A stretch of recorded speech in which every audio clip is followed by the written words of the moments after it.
ఇవాళ నిఫ్టీ 231 పాయింట్లు పాజిటివ్గా ఉందండి. 23,850 మీదన క్లోజ్ అయింది క్లియర్గా. అందరూ ఏమనుకుంటున్నారంటే మార్కెట్లు అన్నీ కూడా వార్ ఆగిపోవడం వల్ల లేదు అంటే పీస్ డీల్ జరిగిపోవడం వల్ల పెరిగిపోతున్నాయి అనుకుంటున్నారు, కానీ కాదు. యాక్చువల్ స్టోరీ ఏంటి అంటే ఆయిల్ మనకి క్రాష్ అవుతుందండి. ఇది అసలైన స్టోరీ. ఆయిల్ క్రాష్ అవడం వల్ల మన రూపాయి కూడా కొంతవరకు స్ట్రెంగ్త్ అవుతుందండి. ఇన్ఫ్లేషన్ కొంతవరకు పడడం జరుగుతుంది. ఆర్బీఐకి వడ్డీ రేట్లు తగ్గించడానికి ఛాన్స్ రావచ్చు.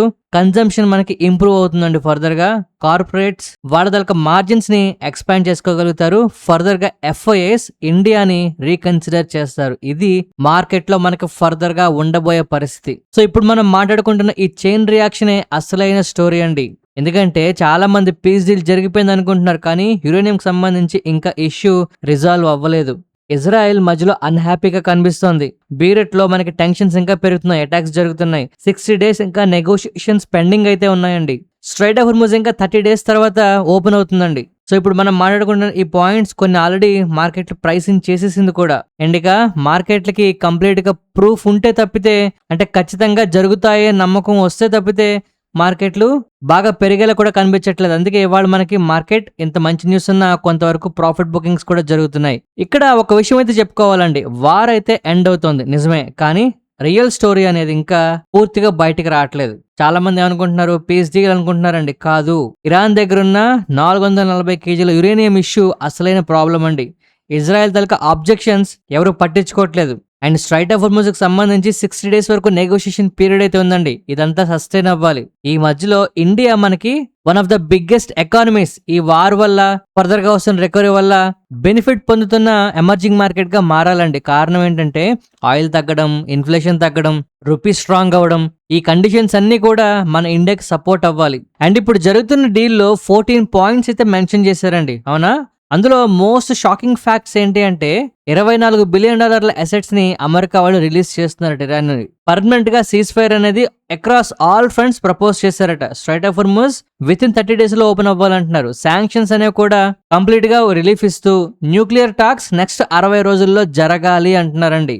సో ఈ 4-5 పాయింట్ల వల్లే మార్కెట్ లో ఆయిల్ క్రాష్ అనేది మనకి జరిగింది. అందువల్లే మార్కెట్ లో పాజిటివిటీ కనిపిస్తుంది. అయితే మీరు గమనించారు లేదో, అమెరికా ప్రపోజల్స్ పంపించిన తర్వాత ఇరాన్ చాలా డిలే చేసిందండి. కారణం ఏంటి అంటే రిపోర్టెడ్లీ ఫైనలైజేషన్ ని డిలే చేసిందట ఇరాన్. ట్రంప్ పుట్టినరోజుని కావాలని అవాయిడ్ చేయడానికట, ఆయన సెలబ్రేషన్స్ ని పార్ట్ కింద ఉంచకుండా ఉండడానికి ట్రై చేసిందట. అంటే ట్రంప్ తాలూకా బర్త్డే సెలబ్రేషన్స్ లో ఈ ఇరాన్ డీల్ ఉండకూడదు అని ఇరాన్ కావాలని డిలే చేసింది. 7.5 అవర్ టైం డిఫరెన్స్ అయితే ఉండడం వల్ల ఇరాన్ ఇలా చేసిందట. అయితే బోత్ పార్టీస్ అటు ఇరాన్ గానీ అమెరికా గానీ ఇద్దరు వాళ్ళ కారణాలు వాళ్ళు చెప్పుకుంటున్నారు. కానీ ఇక్కడ అసలైన ప్రాబ్లం ఏంటి అంటే ఇంతకు ముందు బారక్ ఒబామా ఇరాన్ కి కొన్ని డబ్బులు ఇచ్చి న్యూక్లియర్ కి సంబంధించి, న్యూక్లియర్ పైల్స్ కి సంబంధించి కూడా కొంత డెసిషన్స్ అయితే తీసుకున్నారండి. దానికి ఇప్పుడు జరుగుతున్న డీల్ కి చాలా మంది వ్యత్యాసం చూస్తున్నారు. ఇంతకు ముందు జరిగిన దానికన్నా ఫార్ బియాండ్ ఇది కాస్త బెటర్ ఎకనామిక్ ఇంప్లికేషన్స్ ఉంటాయని చెప్పి మాట్లాడుతున్నారండి.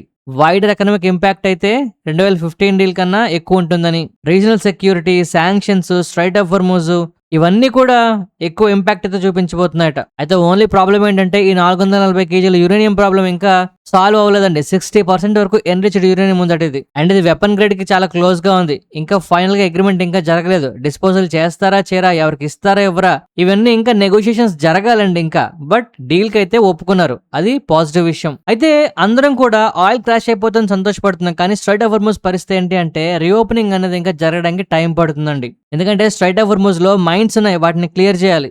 షిప్పింగ్ కంపెనీస్ స్టిల్ ఇప్పటికీ భయపడుతున్నాయండి. అయితే ఇరాన్ వాళ్ళు నావిగేషన్ రూట్స్ పంపిస్తారు, బట్ దానికి ఛార్జ్ చేస్తున్నారట. సో దీనికి ఇంకా పూర్తిగా మనకు ఫుల్ ఫ్లెజ్డ్ గా వర్కౌట్ అవ్వాలంటే స్ట్రైట్ ఆఫ్ హార్ముజ్ లో కొంత టైం పడుతుంది. ఈ లోపు ఆయిల్ ప్రైసెస్ $80 దగ్గరగా ఉంటాయని చెప్పి మార్కెట్ లో అందరూ కూడా ఫిక్స్ అయిపోతున్నారు. ఈ మధ్యలో ఇజ్రాయెల్ దగ్గర నుంచి రిజెక్షన్స్ వస్తున్నాయండి, అవునా? ఎందుకంటే ఇజ్రాయెల్ ఓపెన్ గా చెప్తుందండి ట్రంప్ తాలూకా అగ్రిమెంట్స్ మాకు సంబంధం లేదు, మమ్మల్ని అందరూ ఇంక్లూడ్ చేయట్లేదని. ఎందుకంటే ఇజ్రాయెల్ వాళ్ళకి హెజ్బొల్లా నుంచి వాళ్ళకి అగెనిస్ట్ గా ఫ్రీడమ్ కావాలి. లెబనాన్ సంబంధించి ప్రొవిజన్స్ ఏవైతే ఉన్నాయో కాంట్రవర్షియల్ గా ఉన్నాయట. దీని వల్ల అటు హెజ్బొల్లా అవ్వచ్చు, ఇటు లెబనాన్ అవ్వచ్చు, లేదు ఇజ్రాయెల్ అవ్వచ్చు, ఇండిపెండెంట్ గా మిలిటరీ యాక్షన్స్ తీసుకునే అవకాశాలు ఇంకా కనిపిస్తున్నాయి. ఇదే కనుక జరిగితే 107 రోజుల తర్వాత కూడా ఇలాంటి పరిస్థితులు ఉంటే ఎస్పెషల్లీ మన ఇండియా లాంటి కంట్రీస్ కి ఇంకా ఇబ్బందులు కొనసాగుతాయండి. అయితే ఇప్పుడు జరుగుతున్న ఇంపాక్ట్ వల్ల మార్కెట్లు కొంతవరకు పాజిటివ్ గా ఉన్నాయి కదండి. ఫర్దర్ గా ఎలాంటి సెక్టార్లు మనకి ఎస్పెషల్లీ రీసెంట్ గా ఇబ్బంది పడిన ప్లాస్టిక్ అవ్వచ్చు, ఫెర్టిలైజర్స్ అవ్వచ్చు, హౌసింగ్ అండ్ కన్స్ట్రక్షన్ అవ్వచ్చు, ఇవన్నీ కూడా బాగా పెరగడానికి అవకాశం ఉందండి. సో ప్రస్తుతానికి క్రూడ్ ఆయిల్ కాస్త తగ్గడం వల్ల మన ఇండియాకి ఇంపోర్ట్స్ బర్డెన్ తగ్గుతుందండి. ఆర్బీఐ ఫర్దర్ గా ఫారెన్ ఫ్లోస్ పెంచడానికి కొన్ని చర్యలు తీసుకుంటోంది. ఇది రూపాయి బలపడడానికి, ఫారెన్ ఫ్లోస్ మళ్ళీ ఇండియాకి రావడానికి ఉపయోగపడుతుంది. మన ఇండియా ఒక మంచి ఎమర్జింగ్ మార్కెట్ గా మళ్ళీ అట్రాక్టివ్ గా మారడానికి అవకాశాలు కనిపిస్తున్నాయండి. కాకపోతే మనందరికీ తెలుసు మార్కెట్ లో ఉన్న కొన్ని వార్నింగ్స్. ఎందుకంటే బేరెట్ విషయంలో దాడులు జరగడం, ఇరాన్ దాన్ని సీరియస్ గా తీసుకోవడం, మళ్ళీ వార్నింగ్లు ఇవ్వడం, చెప్పుకుంటూ వెళ్తే చాలా పెద్ద న్యూస్లు అవుతాయండి. బట్ మొత్తానికి ఏంటి అంటే ఆయిల్ ప్రైసెస్ కొలాప్స్ అవడం అనేది మనకి ఇప్పుడు చాలా చాలా ఇంపార్టెంట్ విషయం అండి. ఇది మన ఇండియాకి చాలా పాజిటివ్ ఇంపాక్ట్ అనేది తీసుకురాబోతోంది. చూద్దాం, మార్కెట్ లో ఇప్పుడు ఇరాన్ కి అమెరికాకి మధ్యలో పెద్దగా యుద్ధాలు జరగకపోవచ్చు. ఈవెన్ ఇజ్రాయెల్ యుద్ధం చేసిన ఆయిల్ ప్రైసెస్ కనుక పెరగకుండా ఉంటే మన మార్కెట్ లో బుల్ రన్ మొదలవడానికి అవకాశం అయితే కనిపిస్తుందండి. సో ఇప్పుడున్న టైంలో మార్కెట్ లో వస్తున్న ఈ ర్యాలీ ఏదైతే ఉందో ఇది ఇంతవరకు మార్కెట్ లో పడిన దానికి ఒక రిలీఫ్ ర్యాలీయా లేదు అంటే నెక్స్ట్ బుల్ రన్ మొదలవుతుందా అనేది ఫర్దర్ గా మనకి డిసైడ్ అవడానికి ఇంకా టైం పడుతుందండి. ఎందుకంటే ఇప్పుడు మనం మాట్లాడుకున్న చాలా విషయాలు ఫుల్ గా క్లారిటీ రాలేదు కదా, వాటికి సంబంధించి క్లారిటీ రావాలి. ఇక ఏఐకి సంబంధించి ట్రేడింగ్ అనేది లేదు అంటే ఇన్వెస్ట్మెంట్స్ అనేవి ప్రపంచవ్యాప్తంగా ఫుల్ స్వింగ్ లో ఉన్నాయి. బట్ ఇండియా ఇంతకు ముందులాగా మళ్ళీ ఎక్సైటింగ్ మార్కెట్ గా మారుతుందా మారదా అనేది మనం చూడాలి. ఈ టైంలో క్రూడ్ ఆయిల్ ప్రైసెస్ కనుక $80 దగ్గర ఉన్నా పర్వాలేదండి, లేదు 80 కిందకు వస్తే ఇంకా మంచిది. దీని మీద కూడా మనం కన్నేసి ఉంచుకోవాలి. సో ఇక ఫైనల్ గా రూపాయికి సంబంధించి మాట్లాడుకుంటే మన రూపాయికి సంబంధించి ఆర్బీఐ తీసుకుంటున్న నిర్ణయాలు అవ్వచ్చు. మన రూపీలో ఇప్పటికే కాస్త స్ట్రెంగ్త్ అయితే అవ్వడం చూస్తున్నామండి. దీనివల్ల ఎఫ్ఐఎస్ తిరిగి వస్తారా రారా అనేది మనం ఫాలోఅప్ చేసుకోగలిగితే నెక్స్ట్ కమింగ్ డేస్ లో వచ్చే ఎర్నింగ్స్ కూడా బాగుంటాయనే మాటలు చాలా చాలా వినిపిస్తున్నాయి కదండి. సో దీనివల్ల గ్లోబల్ గా ఫెడ్ కూడా రేట్ కట్స్ ఇచ్చి గానీ లేదు అంటే డాలర్ కొంచెం వీక్ అవడం కానీ లేదు ఏ వల్ల కానీ లేదు మిగిలిన కారణాల వల్ల స్టాక్ మార్కెట్లు అట్రాక్టివ్ గా మారితే ఖచ్చితంగా మనకి ప్రొలాంగ్డ్ బుల్ రన్ మళ్ళీ మనం చూస్తామండి. ఇలా జరగాలని ఆశిద్దాం.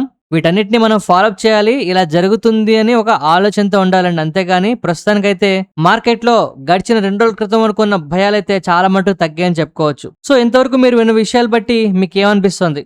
మార్కెట్ లో బుల్ రన్ స్టార్ట్ అయిందంటారా లేదు అంటే ఇంకా మన ఇండియాకి ట్రిగ్గర్స్ కావాలంటారా? మీ ఒపీనియన్ ఏంటో కామెంట్ సెక్షన్ లో తప్పకుండా చెప్పండి. ఇప్పుడు మనం మార్కెట్ లో ఉన్న కొన్ని మంచి ఇంపార్టెంట్ స్టాక్ అప్డేట్స్ గురించి మాట్లాడుకుందామండి. వీటిల్లో ఖచ్చితమైన ఇంపాక్ట్ కమింగ్ డేస్ లో మనం తప్పకుండా చూస్తాము.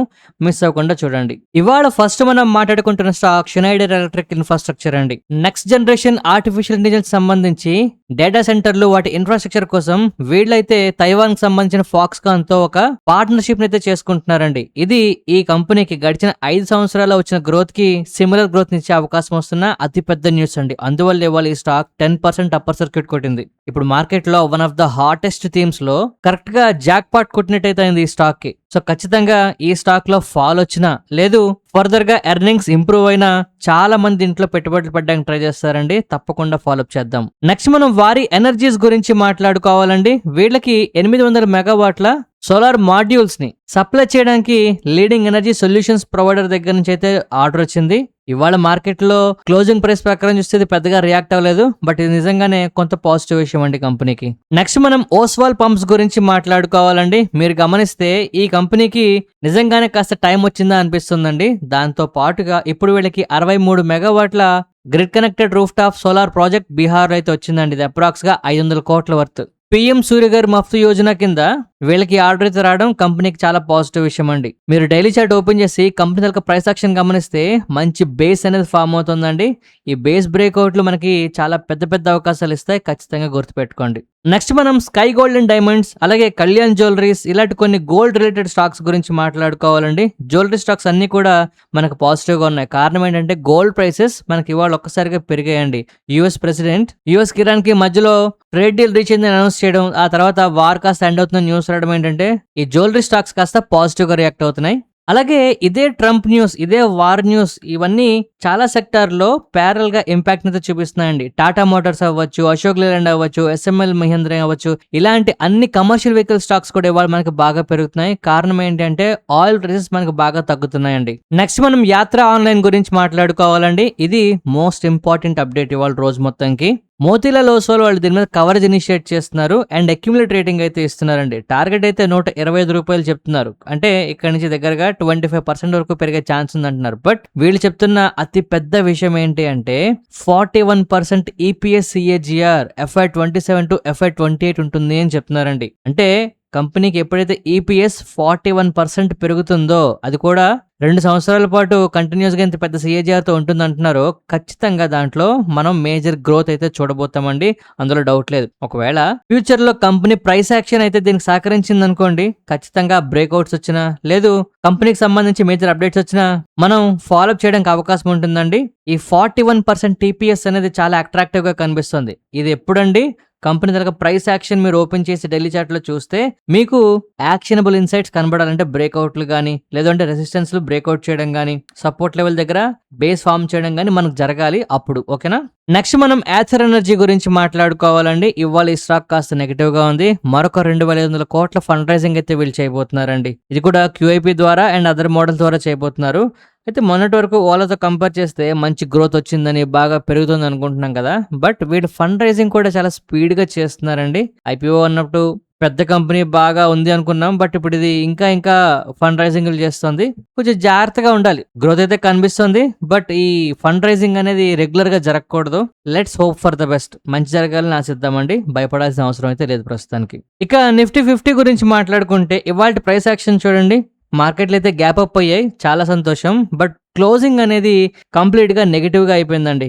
సో, అంటే 23,700 వరకు కూడా మనకి డీప్ పాకెట్స్ అయితే ఉన్నాయండి సపోర్ట్ లెవెల్స్‌లో. సో, అందువల్ల 23,700 అనేది ఇప్పుడు మనకి మేజర్ సపోర్ట్ లెవెల్ అవుతుంది. ఇక రేపటికి మట్టుకు మనకి గమనించాల్సిన లెవెల్స్ కావాలి అంటే ఇవాల్టి లో అనేది ఎట్టి పరిస్థితుల్లోనూ రేపు బ్రేక్ డౌన్ అవ్వకూడదండి. అంటే అప్రాక్స్‌గా 23,817 అనమాట. నన్ను అడిగితే 23,850 మీదన మార్కెట్లుంటే మనం హ్యాపీగా ఉండొచ్చండి. చూద్దాం ఏం జరుగుతుందో. ఈ వీడియో నచ్చితే తప్పకుండా లైక్ చేయండి. ఎవరికైనా ఉపయోగపడుతుందంటే మీ ఫ్రెండ్స్, కొలీగ్స్ అందరికీ షేర్ చేయండి. ఈ హెల్ప్ చేస్తారని ఆశిస్తూ మరొక మంచి వీడియోతో కలుద్దామండి. ధన్యవాదాలు.